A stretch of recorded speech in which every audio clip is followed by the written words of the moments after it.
Hello and welcome to another episode of Graham Hughes' PUBCAST. Though we're not in a pub. Are we not in a pub? No. You're kidding me. You're saying we're not in a pub? We're not in a pub and we haven't been drinking either because I'm driving. Yes. And I've just had a meeting with Manchester Police. Have you? Yeah. About the event we're having. We'll tell you all about that very soon. And we're not going to mention the B word.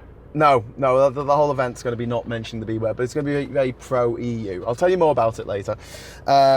Maybe in this podcast, maybe a little bit of a hint. Go on, it's your podcast. So when people say you interrupt and all that kind of stuff, I think, why are they so angry about that? Because it's your podcast. So you can do whatever you want. So have a bitch about something, mate. They want to hear your dulcet tones, Adam. My melodious voice. That's what they're here for. They're not here for me.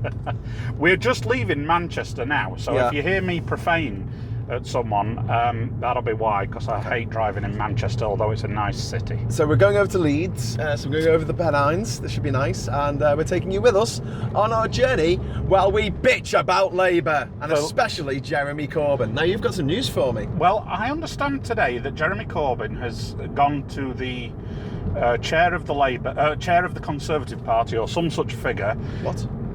The chairman or the chairperson of the Conservative Party, or some such figure, someone in the Cabinet Office, and said that Boris Johnson mustn't call an election where he can come on to a sharp stop there, where he can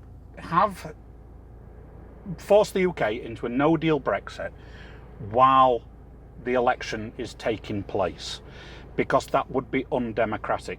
Well, Jeremy, if you snooze, you fucking lose. Pardon my French. You should have been opposing this no-deal Brexit months ago, not when we're heading for catastrophe. Yeah. That's my little bitch about it. Yeah. Now, if Jeremy Corbyn didn't want no-deal Brexit. Jeremy Corbyn wants no-deal Brexit. Can we just get that through to everyone who's watching this? If you disagree with us, please let us know in the comments. I'm sure you will. And let us know how he's actually the Messiah. But I'm going to tell you exactly why. He's not the Messiah. He's a very naughty boy. Why Jeremy Corbyn wants a no-deal Brexit. Starters, he's a Lexiteer. He wants Brexit. He wants us to leave the EU. Why? Why does he want us to leave the EU? Because he was recorded in 2009 saying that he wants to destroy the EU and the world bankers. And we know what he meant by world bankers. So it's not like they're a race or anything. So is it possible that he wants to... Is it because he wants to renationalise industries? Which... No, he's just a Brexiteer. So he's just a complete communist? Honestly, I've had some interesting conversations on Twitter the last couple of days with Leavers, and they're fucking insane. I've had messages today saying, after pointing out that food rationing was now a thing, like, that you can actually put a bet on in Paddy Power, like what's going to be rationed. They say, oh, no, that's okay because there's too many obese people in Britain anyway. Yeah, well, I'm a fat, hairy biker, apparently. It's like saying, oh, we can wipe out loads of people, we just kill them because they're murderers. It's just ridiculous. They want their own fucking children to go hungry because there are fat people. This is where we've got to now. This dissonance, isn't it, that people talk about? And it's now, because they said, oh, it's all Project Fear. And then now they say, yeah, but we voted for Project Fear. Yeah, and now they're saying, great, we're going to have food rationing. Brilliant. And they're saying that they didn't want a deal, even though every single Vote Leave campaigner was saying, we'll get the best deal in history. Get the best deal. Easiest deal in history, best deal in history. Yeah. We hold all the cards, blah, blah, blah, etc., etc., etc. Yeah.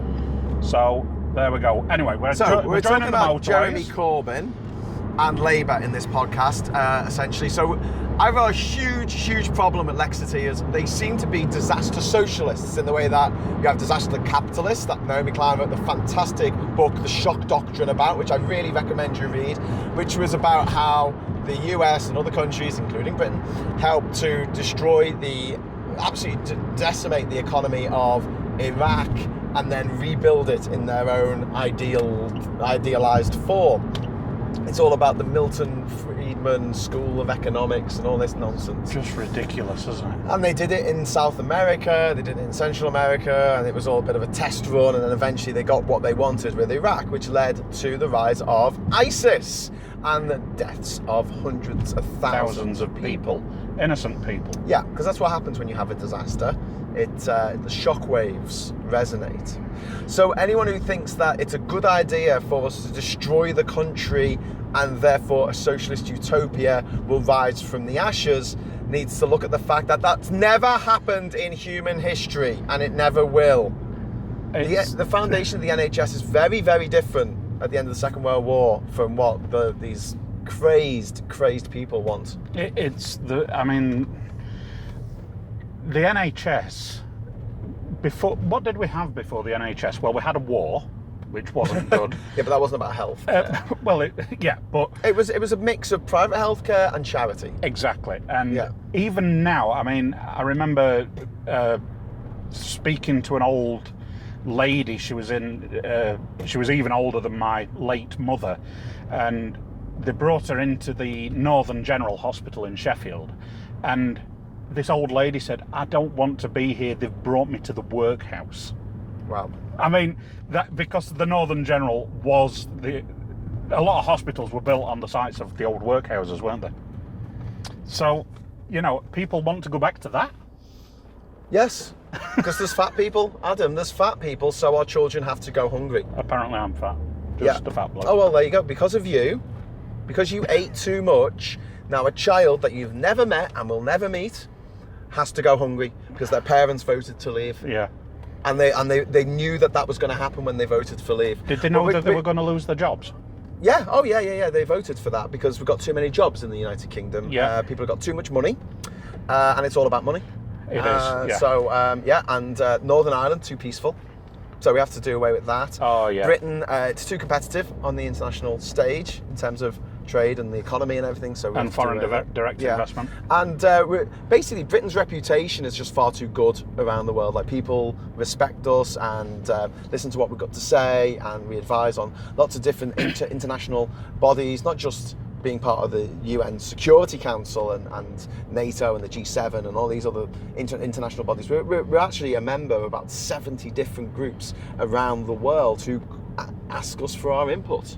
Or should I say, asked us. I was just because about that to reputation has now been shot to shit by Brexit. But we're getting off the point. Right. Jeremy Corbyn. I was taken in by him. You know what I mean? I actually was a Labour Party member. He's a sexy man. And voted for that man to become leader. How wrong was I? And people won't admit to this. There was a guy on James O'Brien this morning on LBC, and he said, I'm an idiot because I was taken in by what these people said, and I voted to leave. And now and James O'Brien said, compassion for the conned, contempt for the con men. And I was taken in by what Jeremy Corbyn was saying, and all about caring for the NHS and all this kind of stuff. Well, let's have a look at what he was saying at that time. Was it any different from what Ed Miliband was saying? Was the 2017 manifesto manifestly different from the 2015 manifesto under Miliband? Well, there was one line in it that we will honour the referendum result, wasn't there? There was that. But when it came to tuition fees, did it talk about eradicating tuition fees in that manifesto? No. They talked about reducing them, but not getting rid of them entirely. Yes, and don't forget, Labour introduced tuition fees. Were introduced by under Tony Blair. Yeah, after his 1997 manifesto said they definitely wouldn't introduce tuition fees, and then they did, literally about a month later. So, children were leaving school, they're starting their educational life, they start the work life after they've been to college or university, and back then they'd be immediately put into a minimum of £9,000 in debt because most degrees were 3-year degrees back then. Now, these children are starting with a minimum of £30,000 debt. That's just for tuition fees. Yep. That's not including costs of rental houses, rooms, food, commuting. Do you know in Germany that there's no tuition fees even for international students? Did you know in Scotland there's no tuition fees? For international students except English. Really? That's nice then. Yeah, but, you know, don't blame them.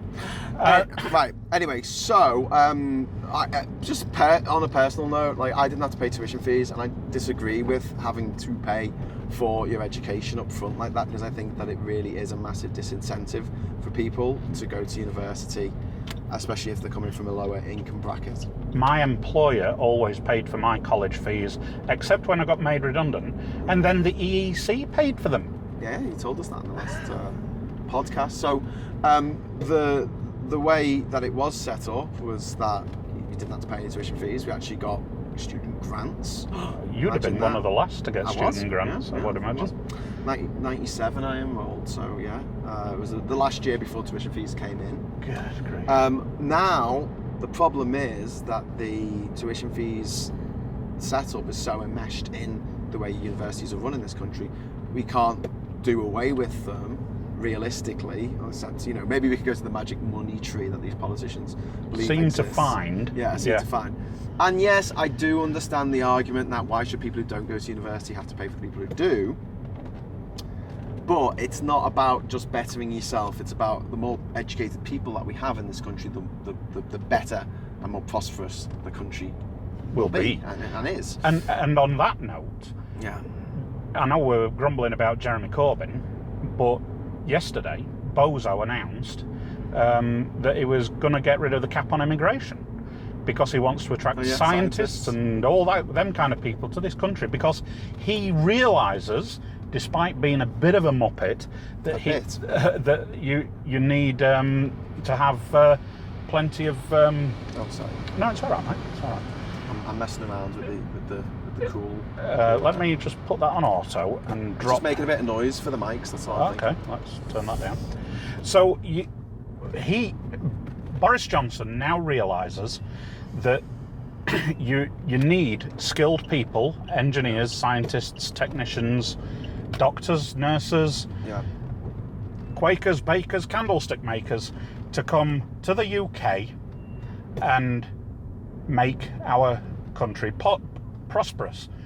We are actually preposterous at the moment, because we're cutting off the links to a Labour pool that is of 250 million adults. Well, and this is the big betrayal of Labour, which is they voted to do away with our freedom of movement. They agreed, and that's what amazes me in all the Brexit shenanigans and all the lies we were told during the referendum campaign.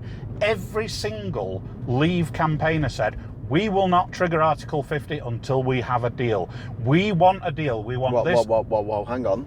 Jeremy Corbyn said we should activate Article 50 the day after the referendum. Exactly. Because he's a leaver. Oh, for fuck's sake, seriously, if you don't believe Jeremy Corbyn is a leaver, I don't think there's any hope for you. Because if it waddles like a duck and quacks like a duck and swims like a duck and looks like a duck, it's probably a duck. Yeah. And this guy has got on the record time and time again to say that he doesn't like the EU, he's very uncomfortable with it, and then he'll make a statement saying we're going to support a second referendum under certain circumstances. And do you know what it's like? It's like if someone comes up to you and goes, oh my God, I just saw this amazing advert for this credit card and it's just got the most amazing percent. And you're like, did you read the small print? Oh no, we don't have to read the small print. I just saw the advert. I just saw the main words. Like, well, you really need to read the small print. So what was the small print on what Jeremy Corbyn said about a second referendum? He would have want one in the case of a bad Tory Brexit. Brilliant little qualifiers there. So, in the event of a good Tory Brexit, we don't get a say. In the event of a Labour Brexit, we don't get a say. And he wants a general election. And this is another maddening thing about the Lexiteers and the Jeremy Corbyn supporters, the Remainers who want Jeremy Corbyn to stay in his post as leader of the opposition, a job that he is obviously really shit at because he's just really bad at opposing, because he wants Brexit. And I used to think that he just wanted, get us out, and he would be happy to stay in the single market and the customs union and things like that. But no, it turns out he actually does want no deal. Yeah. And I think Ian Blackford of the SNP said something very telling a few months ago in the House of Commons about the Labour Party because of their disastrous leader, and he is a disaster. He is an absolute disaster. What percentage did they get in the EU elections? 14%. I mean, 14 against this shower shit the Tories are giving us right now. And the Brexit Company Limited got more. They got a bigger percentage than Labour, than the Labour Party and the Conservative Party. I mean, that tells you how broken this is. But Ian Blackford, I think his name is, who's the leader of the SNP in Westminster, said, there's a shiver running down the Labour front benches looking for a spine to crawl up. And he's right, because Tom Watson I can cope with. My local member, John Healey, I can cope with, and I can deal with them. And I actually like a drink with John Healey in the cricket club where we did the last pubcast, which was actually in a pub. Well, it was in a club. But, but they're not challenging this man who is intent on handing a disastrous no-deal Brexit to Nigel Farage, who said, well, we could have the Swiss model, we could have the Norwegian model, etc., etc., etc. And Common Market 2.0 was some of the Labour Party's proposals to deliver Brexit and honour the fraudulent referendum result. Fraud-orendum. Fraud-orendum. We've not said that for a long time. Says a lot, doesn't it? The advisory fraud-orendum, in which 16 and 17-year-olds weren't allowed to vote, although they were allowed to vote in the Scottish referendum, and also EU nationals were not allowed to vote in a decisive vote that would dictate the future of their lives. And yet, if you were from the Commonwealth realms, you could vote. So if you're from Kiribati, where's Kiribati part of the Commonwealth? I know Tuvalu is, because they've got the UK flag in the corner of their flag. If you're from Tuvalu, you could vote on the future of a family that have been living in this country for 50 years. And also, people from the age of 14 could vote for the new Tory leader. But they won't allow... Yeah. Oh, I didn't know that. But they won't allow... they wouldn't allow people between 16 and 17 to vote in the EU referendum, Brexit referendum. And that shows how the Tory party are really... They're moving the rules to suit themselves. Yeah. But it's actually turning into a dictatorship now, because they're doing just that. And the Labour Party under Comrade Corbyn are not opposing. And to me, the clue is in the job title. Leader of Her Majesty's Opposition. We're in a bit of traffic at the moment. Leader and opposition. I think that's... And opposition is the word.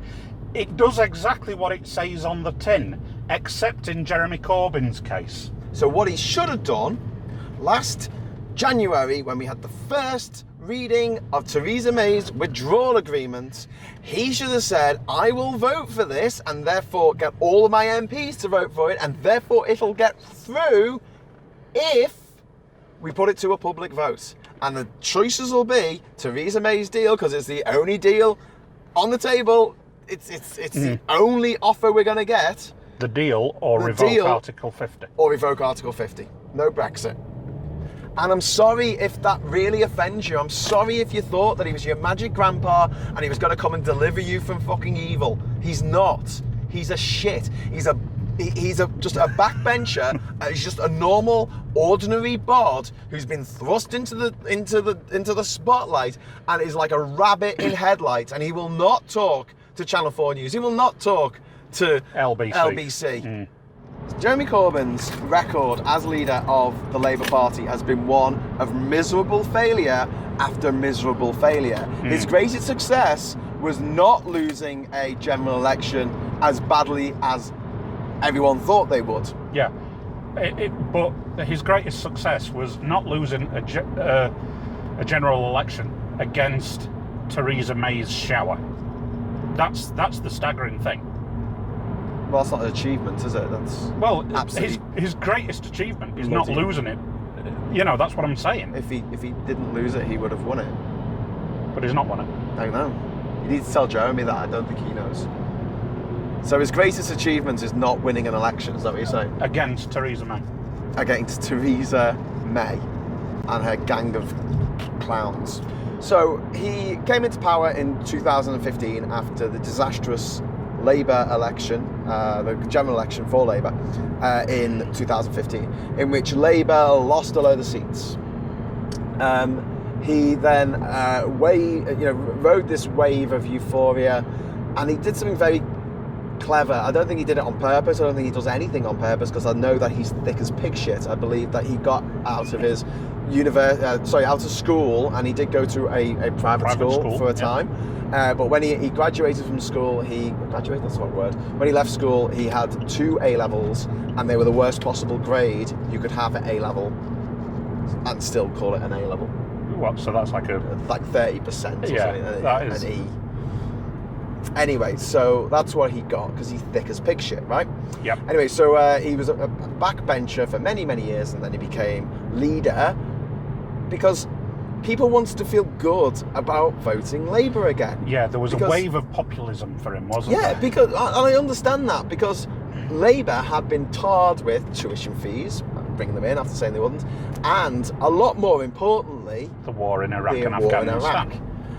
The war in Iraq has cost so far over 450,000 lives. Well, that's right, that was at the time. It's cost even more now because of what's happened since, like ISIS and everything. So, if you're a Labour supporter, it's a bit difficult to stand up for as at that time and say, yeah, I'm Labour, I want the best for the world. And then people say, well, what about Iraq? Yeah. So let's get in someone who voted against Iraq. That makes sense. Brilliant. Okay, well, let's get this guy in. And hopefully, any leader who is in charge of a party, who does what the people who are members of the party want, as far as I'm concerned, okay, that's what the leader's supposed to do. Yeah. And to give Boris Johnson his due, I guess he's doing what the Conservative Party members want. I'll Corbyn is not. Off the window in a minute. Corbyn is not. Corbyn is doing the absolute diametric opposite of what over 80% of the members of his party want him to do. But you see, one of the problems with that is that he's being easily led by Len McCluskey. Well, we'll come on to that. Ooh. So I'm just talking briefly about sort of his tenure in power. So then we had a referendum in 2016, which he was supposed to be on the side of Remain, except for the fact that he had made speeches in the past slagging off the EU and saying that we should leave it. Mm-hmm. But now suddenly his party wanted him to campaign for Remain. Mm-hmm. So what did Jeremy do? Not wanting to campaign for Remain, he went on holiday for 2 weeks during the campaign period. That's not exactly leadership, is it? We were fucked from the start on the Remain side. We had the horror show that was David Cameron going around the country saying we should all remain. So people voted against him because people quite rightly hate David Cameron because he's a scumbag. But, they voted against the Tory leader, didn't they? Because of the decimation that they've done in some of these areas. Some did, yeah, some did. And then you have Jeremy Corbyn, who is a leaver, and I keep saying this, is a leaver. So you had this really weird setup for a long time where you had the leader of the Conservative Party was a Remainer pretending to be a leaver, and the leader of the Labour Party was a leaver pretending to be a Remainer, right? And this was so fucking obvious. Anyway, after that general election in which he didn't get that absolute floor wiped with Labour as was expected, and actually managed to get 5 more seats than Labour got in 2010, which is another election that they lost. But whatever, they got 5 more seats. Wow. Okay, look at that for a bounce, eh? Yeah, exactly. So, buoyed by this, we go into 2018, and I should say in the 2017 local elections, Labour lost a load of seats. They had a net loss of about 80 seats. In the next, no, it was more than that. They had quite a loss in 2017 Yes, for Labour in the local elections. In the local elections in 2018, he managed to claw them back. Yes. With an additional 70 or 80 on top of it. Yeah. And then since then, we've had another local election in 2019 in which he lost all of the seats that he gained in 2018. So now, And as change, and with change, yeah. Yeah. And a net figure over the last few years since Jeremy Corbyn came into power, he has lost councillor seats, he's lost MPs, and, because people left for Change UK and all that, and he's lost half of Labour's MEPs because he wouldn't campaign for the EU elections because he didn't think that we should be having them because he's a Leaver. That's right. Right. I just had to get that off my chest because I want to go through all the things that Jeremy Corbyn has done just to say, you know, the guy is an absolute turnip. And he's a Leaver. He's a Leaver. Okay, he is a Leaver. Anyway, so what other evidence do we have that he's a Leaver? Apart from everything he says and does. Well, apart from everything he says and does, that's the entire amount of the evidence, isn't it? He's actually gone on record and said the EU needs to be broken up, hasn't he? Yep. He called the EU a militarised Frankenstein and encouraged people in Ireland in the second referendum on the Lisbon Treaty to vote against it. So we've got a British politician meddling in Irish politics. Oh yeah, that happens all the time. We meddle in everyone's politics. Well, we do, yes. Yeah, we do. Yeah. It's standard practice for the British. Yes. So, We'll Jeremy just plant Corbyn. our flag. The question you've got to ask is, if Jeremy Corbyn was a secret Leaver who wanted no deal, but he was also leader of the Labour Party, what would he do differently? I think the answer to that is nothing. And there's only one way that we're going to stop the Conservative Party, the league of madness that is the Conservative Party, from doing what it wants to do and taking us out with a no-deal Brexit, which will lead to food and fuel rationing, that will lead to violence in Northern Ireland, that will lead to Britain becoming the least competitive G7 nation. G20 nation, yeah. Actually, the least competitive advanced economy on the planet. Yeah, well, yes. Then you've got to look at the current, since Bozo Johnson became Prime Minister, look at the current cabinet, and you've got to wonder how come the Labour Party, under their current leader, how come they are not capable of absolutely romping ahead in the polls. Yeah. How's that possible? You've got a man who's the Foreign Secretary who said, I didn't realise what the importance of the Dover-Calais crossing was. You've got a woman who is just blatantly lying, saying, oh, I didn't really mean that I support the death penalty. What's Priti Patel. What's her job title? She's Home Secretary now, isn't she? Home Secretary, right? And she's blatantly lying. And all these people who are in these key positions, with possibly the exception of Sajid Javid, but all these people have actually said, they've just been caught out lying and lying and lying again, and the Labour Party should be romping home. And they're not. Yeah, because they're not there. Because they're not there. They're not there. And in the week that Boris Johnson got elected as leader of the country, Labour were absolutely obsessing on social media over the fucking Liberal Democrats. I know. I mean, seriously, what? Labour? What? Like, I just want to slap you all up the head. Yeah. Like, are you that thick? Or do you actually quite like the fact that Boris Johnson and his team of disaster capitalists are in charge of the country because you want a no-deal Brexit? That's the only reason that I can think now for anyone to still want this, to still want Jeremy Corbyn to be leader of the opposition.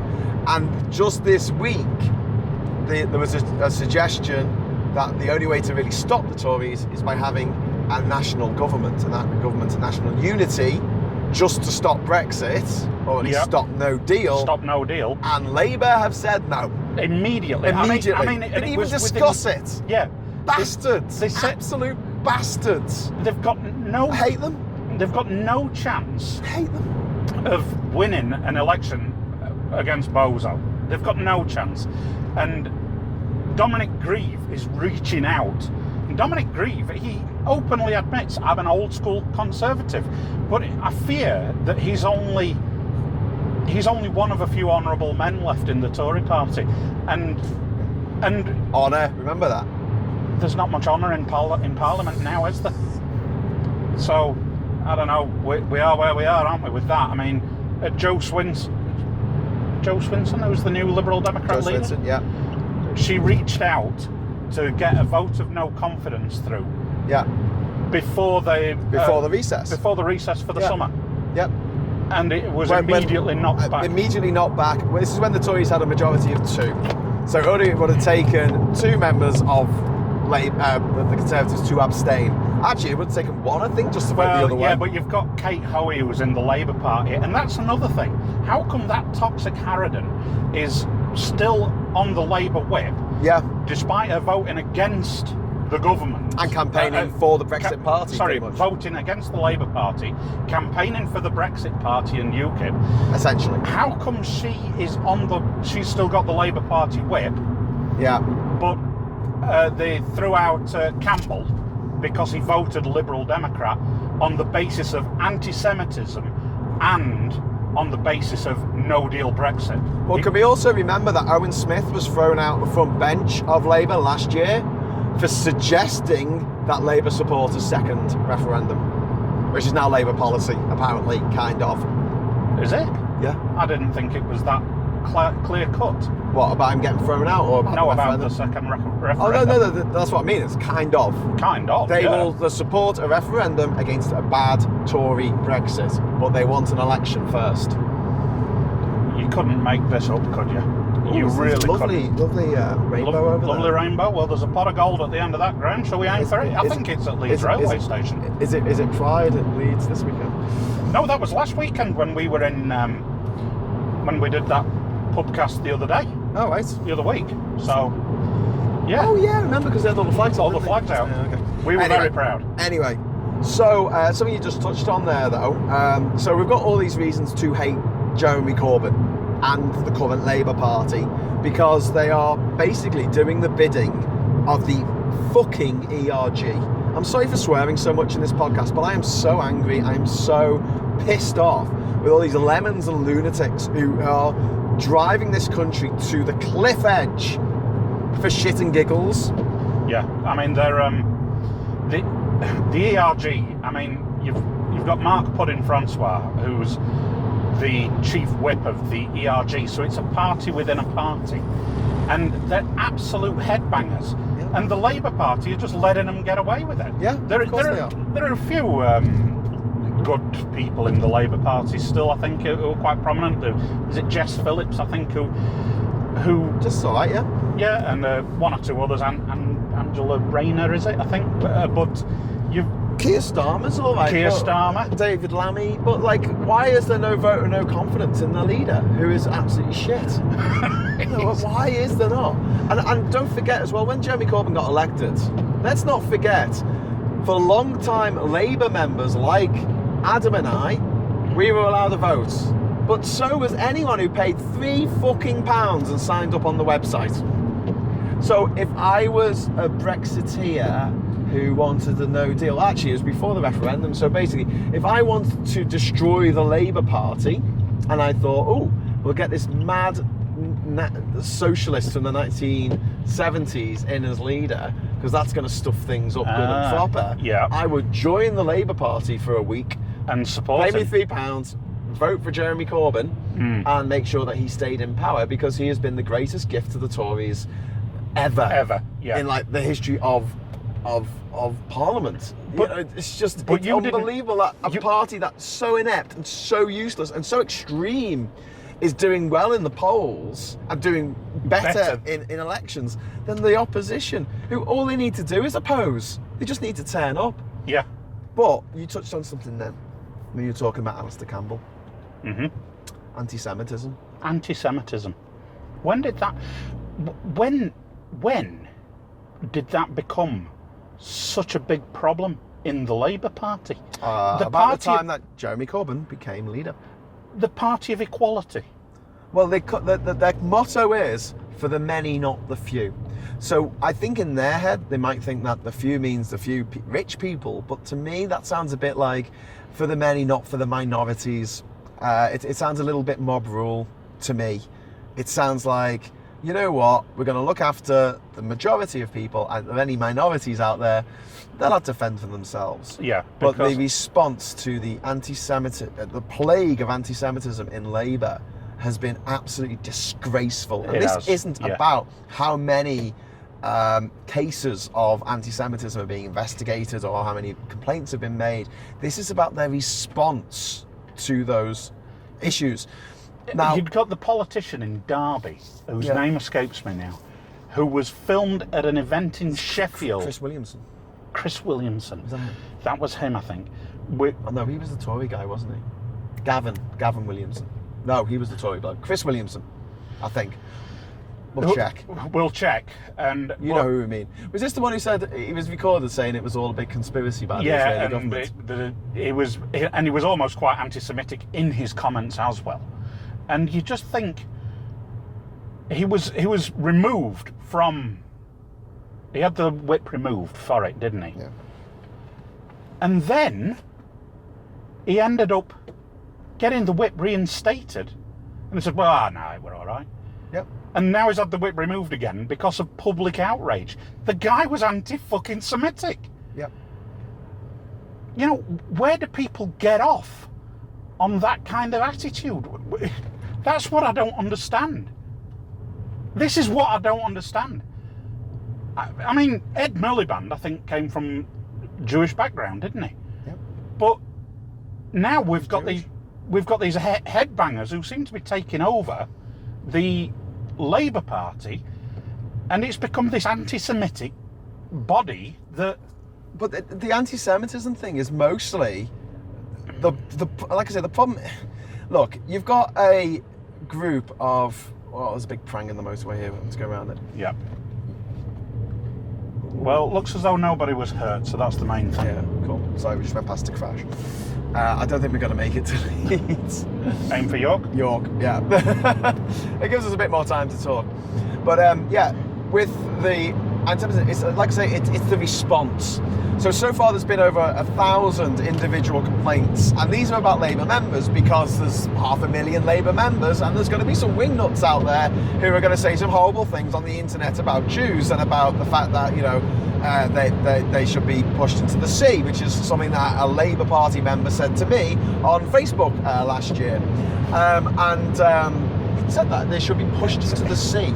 That is absolutely disgraceful when you consider one of the first acts of genocide against Jewish people in the UK was they put a lot of Jewish people on a sandbank in the River Thames estuary and let them drown. Oh my God, was that like in the 1300s? That was like in the 17 or 1600s or something.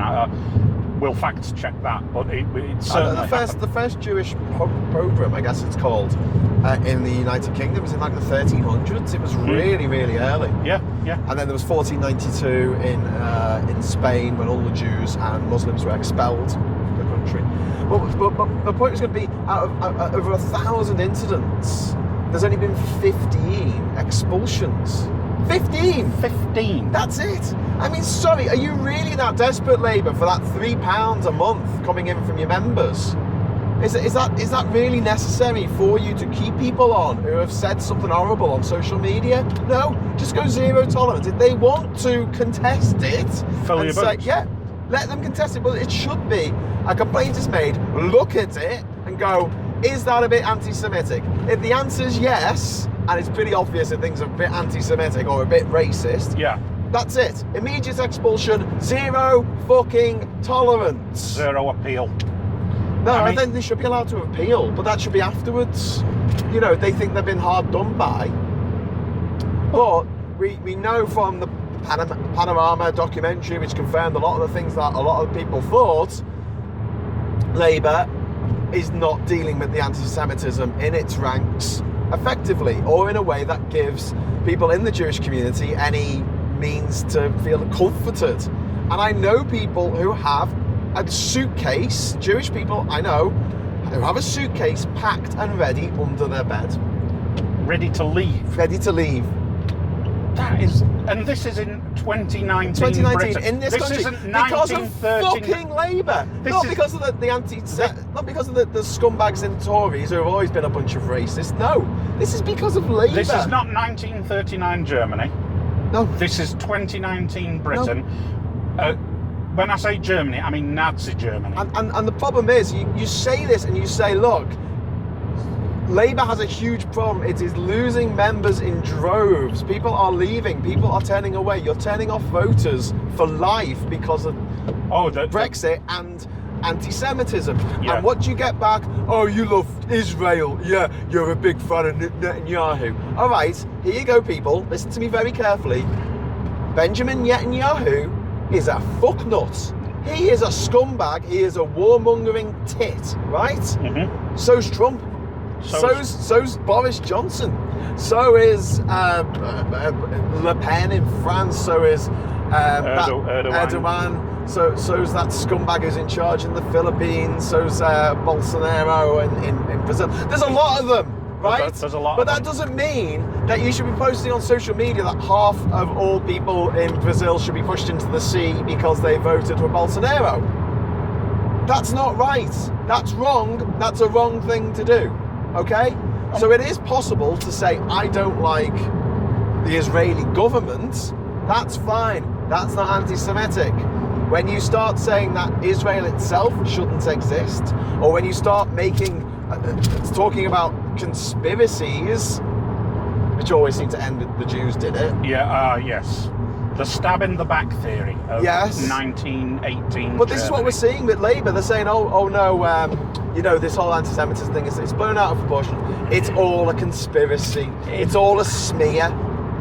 It's all a smear. If you That's where we are now. If you think, and right, I don't mean you, Graham. I mean if people watching this don't agree with us, and they think a bit of anti-Semitism, that's okay, right? No, it isn't. But where does it end then? Do they go after the gays after that? Well, yeah. The blacks? And then if the gays or the blacks complain, you'll say, oh, you're just moaning. No, you're just moaning. You're just moaning. Oh, just get over it. We don't mean you. We're talking about, the other ones.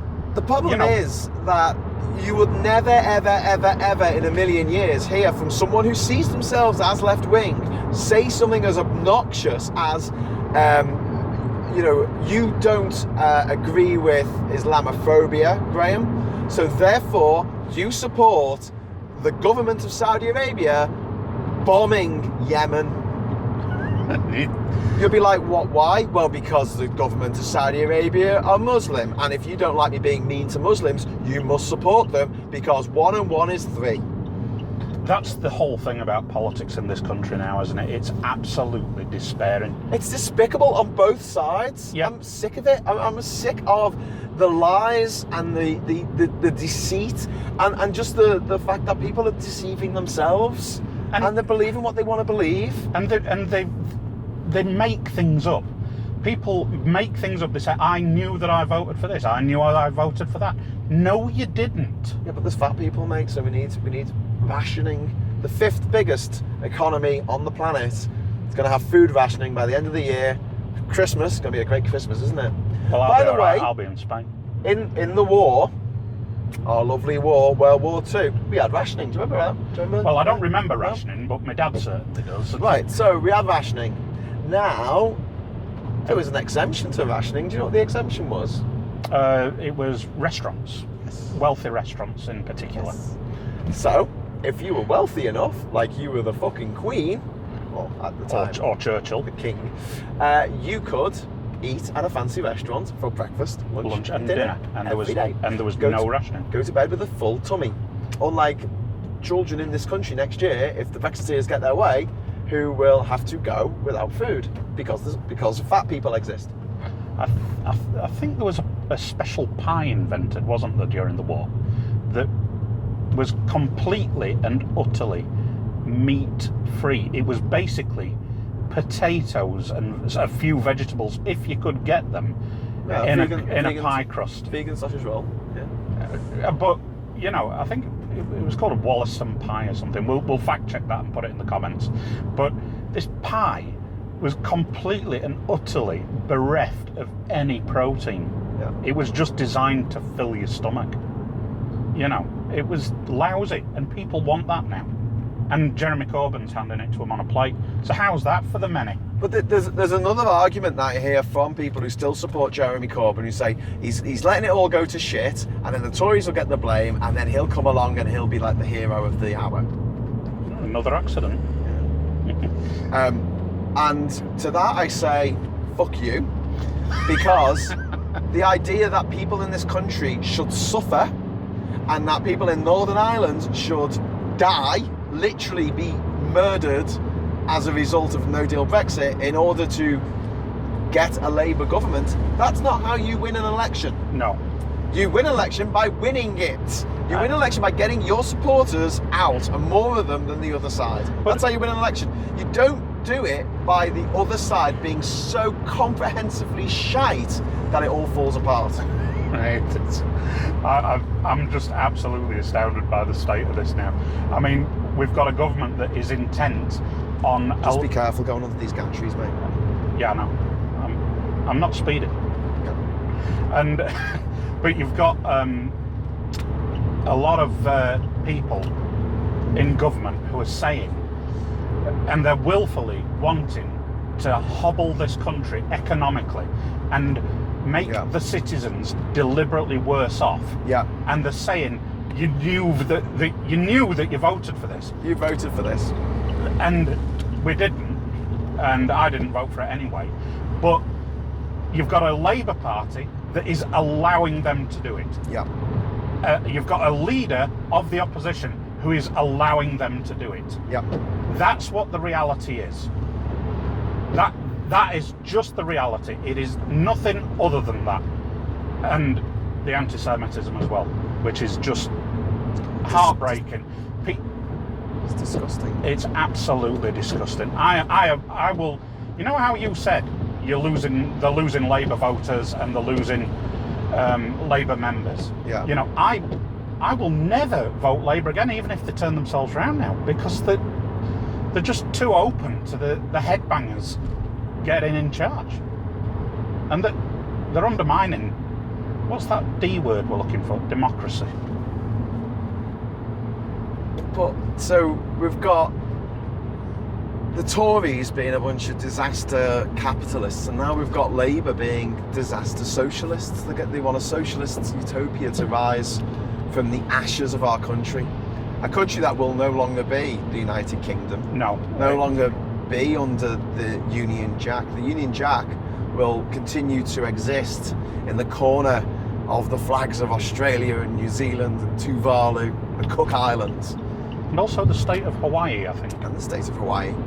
But it'll just be a historical anomaly. It will no longer be our flag, because the country that it represents will no longer exist, and that will be the fault of a lot of people, actually. You know, David Cameron, Boris Johnson, Nigel Farage, Rupert Murdoch, right-wing megalomaniac bastards, right? All filthy rich. But more horribly than that, it's going to be the fault of Jeremy Corbyn. He's handed it to him on a silver platter. He has indeed. And I'm sure there's going to be people watching this video who are like, no, Labour are a Remain party, even though they keep saying they're not. And I hate the fact that every time Jeremy Corbyn says, I have been very clear, that's gaslighting. I have been very clear about Labour's position. No, you haven't, mate. You're lying, you're gaslighting, right? And another form of gaslighting was, he's like an abusive spouse. That's what Jeremy Corbyn's like as a leader. And look at when we have an event like the one we had in London in last October, and we had another one in March this year, where we have a big march through London and a rally, and he not only doesn't attend it, he goes somewhere else as if to say, you mean nothing to me. The Remain movement means nothing to me. Your votes, your hopes, your dreams mean nothing to me. That's you're absolutely worthless. Absolutely worthless, and all that equality, and it, you know, there's no equality in the Labour Party anymore. It's not for the many. It's for it is for the many. His elite. Well, yeah, it is. It's not for the many people who traditionally voted or are members of the Labour Party, because 80% of them want a second referendum. Or revocation of A50, is it as well? Yeah. Or just a second referendum? It's really, really high, because that's Labour's natural territory. People who don't want the Tories running around being a bunch of clowns and being in charge. And so we're not going to get a government of national unity now. No. The ways of us stopping Article 50 from going ahead at the end of October are becoming much more limited, and being limited by Jeremy Corbyn. Yes, deliberately not holding a vote of no confidence in the Tory government as soon as Boris Johnson was elected, and saying right up front, we're not going to have a government of national unity with the SNP, the Liberal Democrats, the Tory rebels, in order just to get to the point where we give the people a say on what happens. And to be honest with you, if we have a referendum, and the question on the referendum is, do you want Theresa May's withdrawal agreement, or do you want no Brexit, and the withdrawal agreement wins, I'll live with it. I'll campaign to rejoin the EU, but I won't be going on and on and on about how unfair the situation is, because let's have a free and fair election. Referendum. I don't want a second referendum. I want a first one that doesn't have cheating in it. Yeah. Is that too much to ask? But unfortunately, we're still going to have the same sound bites from the same nefarious characters. I mean, how democratic is it that we've got a man who's been found in contempt of Parliament, who is now senior policy advisor to the man who has become Prime Minister? How is that possible? The Dominic Cummings story is an entire podcast in itself, I feel. I think we should do that. We need to talk about the undemocratic Dominic Cummings, because the guy is a fucking lunatic. David Cameron described him as a career psychopath, didn't he? I mean, that is staggering that man is running the policy of this country now. He is. There is some good news this week. Is there? There was, yes. Do you remember in our last PUBCAST in Rotherham? Yeah. You got 2 days ago. Yeah, you got angry that very day they'd announced that the UK was pulling out of the interrailing thing. Yes. The day after, because of the outcry, we have actually gone back into it. Yes. So there is some good news. It doesn't mean shit, because you'll still have to. But we held all the cards. We pulled out, and they said, "Okay, then." And we went, "Well, aren't you going to capitulate to our demands?" And they went, "No." I go, "Okay, can we come back?" Okay. That's just incredible. Funny that. Isn't it? Yeah. Yeah. But here we are in a situation where we have no opposition. You see the hashtag on Twitter, what on? We are the opposition now. And we really are. Because these Labour Lexiteers are just insane. That there is no reasoning with them. They're probably madder than Brexiteers. Because at least with Brexiteers, you're like, well, on the right, you think, well, you're probably a bit racist and a bit stupid, so, I get what you're doing here. But the Lexiteers are allowing a Tory coup d'etat of the nation because they think it's going to work out in their favour, which is mental. It's like saying, we're going to turn up for the FA Cup and just have one, player and just hope that the other team score a load of own goals. Fingers crossed, dickheads. So what we're saying is Brexit is an absolute cult.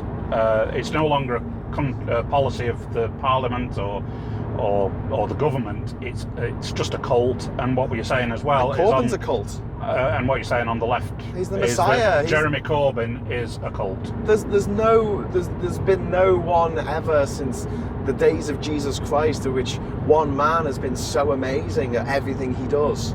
I don't really know what he does. I saw him talk at Glastonbury. I saw, and he just said things that people wanted to hear, but it wasn't even anything exciting. It was like, more money for the NHS. I'll hold my hand up and say, I voted for him and I was taken in, but what do you do? Well, when the facts change, so you change, and that's what your opinion, and that's what changed. And you were willing to give him the benefit of the doubt. Yeah, I think a lot of us were willing to give him the benefit of the doubt, although I didn't vote for him. So who would you like to see as leader of the Labour Party? I would take a tub of lard right now, a literal tub of lard. The old that was Roy Hattersley, wasn't it? Yeah. Keir Starmer, David Lammy, Yvette Cooper. Yvette Cooper, yeah. Yvette Cooper will be We're brilliant. just passing Wakefield, which I think is her. That's her constituency. All right. Basically, almost anyone except Kate Hoey, I think. Well, Kate Hoey said that she's standing down from the Labour Party at the next election. So she can run for the Brexit Party. Well, I think she's probably just going to become Nigel Farage's lover. She actually wrote a tweet in support of Boris Johnson. So, but that didn't get her kicked out. A leading voice of the Labour Party supports a right-wing extremist Tory Prime Minister. And that's fine. But don't vote Lib Dem, because then you'll get kicked out of the party like Alistair Campbell. That is absolutely staggering, isn't it? I forgot about that. Well, but there's so much shit. Yeah. How are we going to remember all of this when there's so much shit? That's what amazes me. It's a big tidal wave of shit, isn't it? It's a huge steaming pile. We could do a series of podcasts, just well, we are doing a series of podcasts, I guess. But do you remember when we did that PUBCAST with, was it Judy, when we did that in? In Durham. In Durham. Yeah. And I did a Brexit quiz, if you remember. Who said what? We could do that as for an entire podcast, couldn't we? It'd be a bit boring though, wouldn't it? But there's that much to try and figure out. Well, they just lie, and people love that they lie, because, and this is the thing, Jeremy Corbyn can lie as much as he like. He can prevarication. That word. I can't even say it. Prevaricating. I've not been drinking or anything. That's the problem. You haven't been drinking. He has had a loose association with the truth. He's not been straight with people. He's not been straight with the voters. He's not been straight with his own party, which I think is a disgrace. And then on the other side, you've got Boris Johnson, who every other word he says is a lie. He just makes it up as he goes along. He turns up with no notes. And then you've got Trump, who does exactly the same thing, same stunt. But people don't care anymore. No. Because those people make the people that they make feel good about themselves. Yeah. Jeremy Corbyn makes people who felt bad for many years for voting Labour after Iraq, he made them feel good again. And Boris Johnson makes people feel good about being British. I think back to when we used to get, when I was living in Australia, we used to get Top Gear on cable television or whatever it was. And I remember Boris Johnson being on Top Gear, and I'm thinking, you know what? I really like that guy. Do you know what I mean? I thought, what a guy. He seems like a bit of a laugh kind of bloke you'd want to go to a pub with, Perhaps come and do a podcast with us, Mr. Johnson, But Mr. Johnson Clarkson? No, Boris Johnson. When he was interviewed as I see what you mean. Yeah. Star in a reasonably priced car. I think 2 times. It was on a couple of times, And I remember thinking, I quite like him. But it was sound bites, and this is one of the problems with British politics and the system we've got here is people don't engage. I openly, hand on heart, would say I didn't used to engage. I was, some would say, sometimes a floating voter, but now I'm just completely against the Labour Party. I'll never vote Conservative and never vote Labour ever again. And you say this to people and they go, but what about the Lib Dems and tuition fees? Oh God, you give a fuck about tuition fees? Yeah. We've got bigger fish to fry at the moment. The country's going to shit. Did you see the news today? We're heading towards a recession. Oh yeah. So we've got a quarter of negative growth, down 0.2%. Services have gone off a cliff. Foreign direct investments has gone off a cliff. Did you know that there was more money invested in the 2017 Rob Lowe movie called Monster Trucks that you haven't heard of, right? About monsters that lived in trucks. More money was invested in that film than has been invested in the entire British car industry this year. So a B-rated movie that's probably gone straight to DVD. Limited release. Limited release movie. It was a huge bomb. Lost lots of money. But they invested more money. More money was put into one movie you've never heard of called Monster Trucks than has been put into British motor industry this year. Foreign direct investment's gone off a cliff. The pound is tanking. I keep going on about it. £1 trillion of assets at least have left the country. And there is some good news about that. Boris Johnson said in the referendum campaign that he would go on television and apologise if Brexit puts us into a recession. So we've got that to look forward to. Jolly good. So, short of Jeremy Corbyn dropping actually dead, this country's fucked. It's gone to hell. And do you know what? If it wasn't for that one man, we could stop it. We could. We could really stop it. We could stop Boris Johnson. He's only got a majority of one. We could stop these lunatic wingnuts that are running the country right now, and the Conservatives, right? But there's one man standing in our way because he's the only person in the nation who can call a vote of no confidence in the government. No one else can do that. And I think if you look at the numbers in Parliament, the reason the DUP have got such a big say on everything is because the Tories need them to form. So it's the new coalition of hell, isn't it? Really. So the DUP hold 10 seats. Yeah. If Johnson is relying on them, well, good luck to him. How many Labour people do we think would vote for supporting the government and a vote of no confidence? Because that would be a career. 8. But it would it should be a career-destroying moment, but we're talking about a Labour Party that voted to activate Article 50 with no provisos for British citizens living in the EU or EU 27 citizens living here, and a Labour Party that voted to end freedom of movement. So don't give me this shit about Labour being the party of Remain, because it is definitely, absolutely, 100% not. You only need to look at its voting record. Yeah. The only reason they opposed Theresa May's deal now, as far as I'm concerned, because they wanted a no deal. I think that's what they wanted. They either want no deal, or they're so desperate to get into Downing Street, they'll do anything. No, I don't believe that for a second. Jeremy Corbyn, if he was a plant by the Tory government, right, to basically screw up the opposition so that the Tory government could do what they like for many years unopposed, what would he do differently? Absolutely nothing. He is the perfect Tory plant in charge of the Labour Party, and he gets all the mad Lexiteers and the far left on his side because these people, I guess, need a leader. They need a messiah to fawn over, which, I don't know, it just seems really beta to me. He's not a leader, he's a very naughty boy. Well, yeah.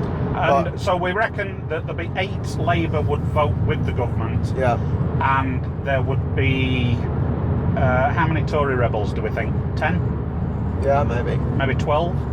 Well, look, it's hard to say because it will force a general election, and no one's going to want a general election because they might lose their seat. Well, under the Fixed Term Parliaments Act,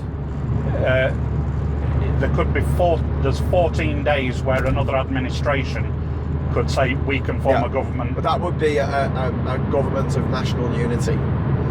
And Jeremy Corbyn's Jeremy Corbyn's party has already said no to that. No, it wouldn't necessarily be a government of national unity. It's a government with a majority. So it could be coalition of, say, Labour and Lib Dem. But Jo Swinson has said she won't form a coalition with the Labour Party. Under Corbyn. Under Corbyn. Do you see because he wants Brexit. Do you see there's a theme here? There's a theme in all of this, isn't it? And it's all around Jeremy Corbyn. And this is the genius and the madness of Brexit. If you are Vladimir Putin, you are laughing your fat off. Russian arse off right now at the stupid Britishers who have managed, after years and years of going around the world with their motto, divide and conquer. And finally, we have found a way to divide and conquer our own ourselves. Okay, so I think that just about wraps it up. So if you are a fan of Jeremy Corbyn, let us just say he's not the Messiah. He's a very naughty boy. And if we offended you by saying that Jeremy or Saint Jeremy is anything other than the Messiah, then tough, because he's not. Open your eyes. He is not a very nice person, and he is not doing the left any favours. He's not doing us any favours. He's not doing the country any favours. He is not doing the working class and people who are struggling in this country, just about managing, and the people who are going to food banks, and the people who are just trying to make ends meet. He's not doing any of us any favours whatsoever. Until next time, here's to the EU.